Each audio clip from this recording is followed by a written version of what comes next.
Hi friends, it's Eric here, and I'm reading this thing from Karen Tra. Host Eric, I'm curious, why did you say INFJs like hierarchy? I consider myself egalitarian, but perhaps I don't define hierarchy the same way as you do. Maybe Host Eric should debate Eric Thor on the topic of MBTI cult leaders and how to get freakishly loyal followers on YouTube. Well, the first question about hierarchy is I got that notion from socionics. It's a quadra value that they say Alpha Quadra prefers egalitarian understandings of the world, and Beta Quadra prefers hierarchical. But I think you're right in saying that the way that the socionics uses those terms is not exactly what is normally meant by those terms. For example, you might consider yourself politically egalitarian, like you're democratic in the sense that you don't prefer aristocracy, but that doesn't mean that you're egalitarian by nature. To be egalitarian by nature is basically to afford very little faith to expertise and experts and status and position and stuff like that. And to be more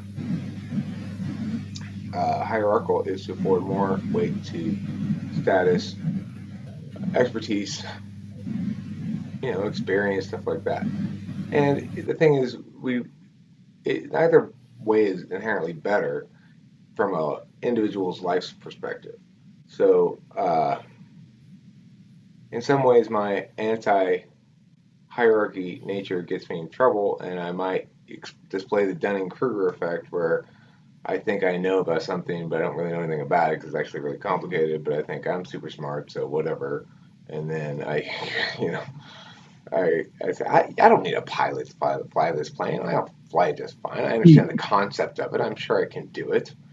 But of course I actually can't do it, and so that stuff happens to me. That's the downside of being egalitarian. If you're an ENTP, you're not only egalitarian, but you're narcissistic, sort of. So it's not so much about everybody's equal as I can do anything. It doesn't matter how much training or knowledge it requires. I could do it without any training or knowledge. It's kind of childish. Anyway, in contrast, though, hierarchians have their own problems because they're like, well, but he's the boss, so we should do it that way. And then, and they don't get fussy if they think somebody's wrong. If they're the person in charge, then they just go, well, that's how it goes. I don't like that's how it goes. I like, yeah. So if this one's working. I don't like I'm totally egalitarian. I don't like hierarchy in any form. Um, Especially when a hierarchy is passed down, such as an aristocracy, or when respect is demanded but not earned. I like all hierarchy hereditary.